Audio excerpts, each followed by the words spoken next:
Salut à tous, c'est Kev Adam sur le mensuel et j'espère que vous mensualisez bien.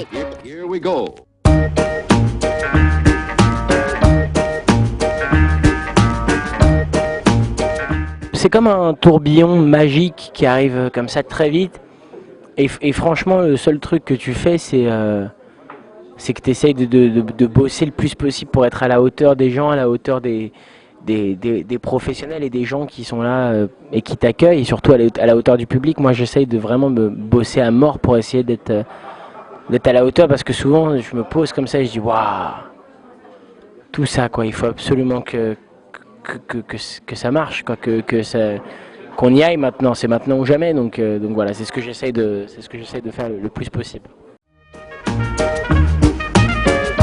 Mais je crois que c'est très important. Je crois que pour un humoriste, pour un jeune humoriste, quand les grands comme Romanov, Gad, Jamel, t'adoubent entre guillemets, en tout cas, t'invitent à faire des choses avec eux, c'est un truc de fou parce que c'est des gens que moi je regardais en DVD quand j'étais plus jeune, donc forcément t'as l'impression à un moment de rentrer dans le DVD dans lequel tu regardes, que tu regardais quand t'étais jeune et t'y es, c'est bon et c'est, enfin c'est assez dingue en fait, donc mais c'est que du bonheur quoi, c'est super cool. D'ailleurs je remercie Anne, si tu me regardes Anne, merci. Moi, je suis hyper conscient que ce métier, c'est un truc, c'est un jour t'as tout, le lendemain tu peux avoir plus rien. Donc le seul truc que j'essaie de faire, c'est de prendre tout ce qu'il y a à prendre, profiter, kiffer avec les gens, kiffer avec le public, profiter de ces moments-là qui sont tellement forts. Je veux juste pas regretter, je veux juste me dire si demain tout ça, ça s'arrête, j'aurais fait le max que je pouvais faire, j'aurais pris le max, j'aurais fait vraiment le top de mon kiff quoi. C'est tout ce que j'essaye de faire et surtout j'essaye d'amasser des souvenirs. Comme ça j'ai envie de me dire plus tard plus tard si ça a pas marché pour moi, je pourrais dire à mes enfants vous voyez, papa il est boulanger, mais à l'époque il a fait des spectacles.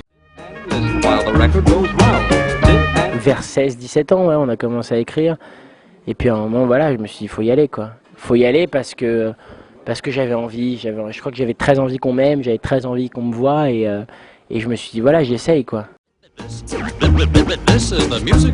La première fois, on a écrit des textes avec mes potes au début j'écrivais vraiment avec mes potes, après j'ai eu la chance de rencontrer les auteurs Édouard Pluvieux et Michael Quiroga qui font un travail sensationnel. À chaque fois que je peux les remercier dans une interview, je le fais parce que c'est pas facile, je crois, d'écrire pour un mec comme moi parce que je suis assez casse-couille.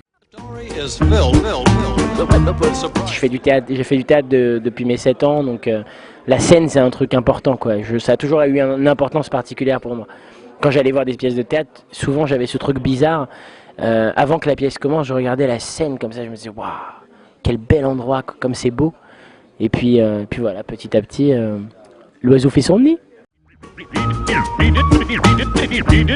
La première partie de GAD au Palais des Sports, c'était vraiment un truc de dingue. L'Olympia avec Romanov, c'était dingue. Le Marrakech du Rire, c'était incroyable. J'ai eu la chance de faire des salles en Belgique, vraiment des trucs de dingue. Voilà, le festival de poupées où j'étais il n'y a pas longtemps, il y avait près de 3000 personnes, c'était incroyable. Vraiment des souvenirs, j'en ai à Valvolo quoi.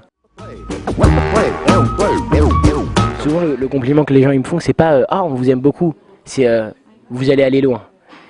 Et tu sais pas par où faut aller pour aller loin, tu vois, t'es un peu, tu stresses un peu donc ça bien sûr la pression tu l'as, mais quand on te dit par exemple t'es le futur Gad Elmaleh, je pense que c'est le plus beau compliment qu'on puisse me faire quoi. Jamel, Gad, c'est un peu les meilleurs en ce moment donc si on te compare aux meilleurs c'est que ça va quoi. Saxophone. On a vraiment essayé de bosser le spectacle de manière à ce que justement il puisse plaire à chaque tranche d'âge. J'avais pas envie d'exclure certaines personnes. Par exemple, c'est vrai que c'est un spectacle qui parle beaucoup aux ados et aux parents, c'est les deux cœurs de cible. Souvent en interview, je dis l'adolescence, c'est comme une maladie que tout le monde aurait eu.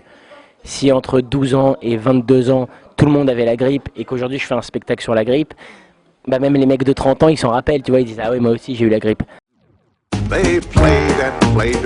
Carrément, mais je crois que c'est un travail, c'est vraiment un gros travail d'observation de mes parents, moi d'abord, et puis ensuite des parents aussi de mes potes. Que tous les trucs que toi tu vis chez toi et que tu dis putain c'est moi qui vis ça, j'ai vraiment une vie bizarre, bah ce truc-là tout le monde le vit chez soi. Et quand tu prends conscience de ça, tu dis mais merde pourquoi personne n'en parle si tout le monde le vit, tu vois. Voilà, c'est un peu ça le principe du truc. C'est magique pour moi parce que je me dis si moi du haut de ma petite personne, j'arrive à amener des gens au théâtre, qui est un endroit vraiment magnifique, et essayer de leur donner cette habitude après d'aller au théâtre, etc., c'est le top. Et si en plus de ça, ils peuvent partager un truc avec leurs parents, parce que souvent l'adolescence, c'est justement cette période où t'as pas envie, moi je vais au ciné, toi tu fais ce que tu veux, maman, ok, je m'en fous. Et donc tu vois, j'ai essayé de prendre du recul par rapport à ça et me dire, écrire un truc où les gamins, s'ils viennent seuls, ils vont se dire putain, faut qu'on amène nos parents, et si les parents ils viennent seuls, ils vont se dire putain, faut qu'on amène les gamins, et ainsi de suite, tu vois. Et c'est vraiment comme ça qu'on a essayé de construire le spectacle, que j'ai essayé de construire le spectacle, et voilà, et on dirait que pour l'instant ça va, ça marche pas trop mal. Sur la fin, c'est un grand mot, il va aller jusqu'en mai 2012, quand même. On a des dates de tournée jusqu'en mai 2012. Moi, j'ai fait le choix d'arrêter en mai 2012 parce qu'après, je vais avoir 21 ans et non, mais je me vois pas monter sur scène en disant, excuse-moi, en disant salut, je m'appelle Kay Adams, j'ai 21 ans, je vais vous parler de l'adolescence. Je sais pas, il y a un truc chez moi qui bloque. Je me suis toujours dit, quand j'ai commencé à jouer ce spectacle, que la limite ce serait 20 ans. Je préfère respecter ce truc-là, repartir peut-être sur un autre spectacle tout de suite, peut-être attendre un petit peu, je sais pas. Mais en tout cas, ce spectacle, il m'a amené plus que ce que j'aurais pu espérer. Je veux dire, j'ai eu la chance de le jouer à la télé, j'ai eu la chance de le jouer sur des plateaux de ouf, j'ai eu la chance de faire les premières parties de grands artistes. Là, on fait une tournée de près de 80 dates. Donc voilà, je pense que ce spectacle, à la fin, en mai 2012, en tout cas, vous allez encore en entendre parler jusqu'en mai 2012, mais d'ici mai 2012, je pense on aura, il aura atteint sa limite.